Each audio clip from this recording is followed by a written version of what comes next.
Hello बच्चों, let's see this question. Area bounded by y equals to X cube with X axis between x equals to 1 and x equals to 2। तो इसका area हम जो है directly find कर सकते हैं। तो ये एरिया क्या हो जाएगा, इसकी लिमिट क्या है 1 to 2 and X cube dx। तो ये क्या हो जाएगा x raise to power 4/4 from limit 1 to 2।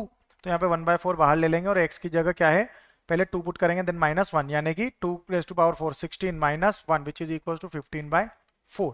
ठीक है, यानी कि q आ रहा है। तो ये a से मैच हो रहा है। अब इसका b पोर्शन देखें।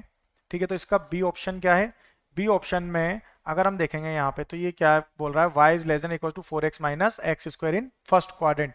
तो एक इक्वेशन ले लेंगे y इक्वल टू 0 और सेकंड इक्वेशन क्या हो जाएगी y equal to 4x minus X square. ठीक है, यही है। अब यहाँ पे अगर हम सब्सटीट्यूट करें that y equal to 0 in second, तो क्या हो जाएगा 4x minus X square equal to 0, यानी कि x कॉमन ले लेंगे तो 4 माइनस एक्स इक्वल टू 0। तो x की दो वैल्यू आ जाएगी 0,4। तो कोऑर्डिनेट पॉइंट जो बनेंगे यानी कि 0,0 एंड 4,0 बनेगा। तो इसके इंटरवल क्या हो जाएंगे एरिया के 0 टू 4। तो रिक्वायर्ड एरिया जो होगा वो क्या हो जाएगा 0 to 4 then 4x minus X square dx। तो इसका इंटीग्रेशन क्या हो जाएगा 4/2 into X square from 0 to 4 minus 1/3 into X cube from 0 to 4। तो ये वैल्यू क्या हो जाएगी 4/2 यानी कि 2 इंटू 16 माइनस 1/3 इंटू 4 का 64 हो जाएगा ये। तो ये वैल्यू क्या आएगी 32 minus 64/3 which is equal to 32/3 square unit, यानी कि ऑप्शन एस। तो ये बी से मैच हो रहा है।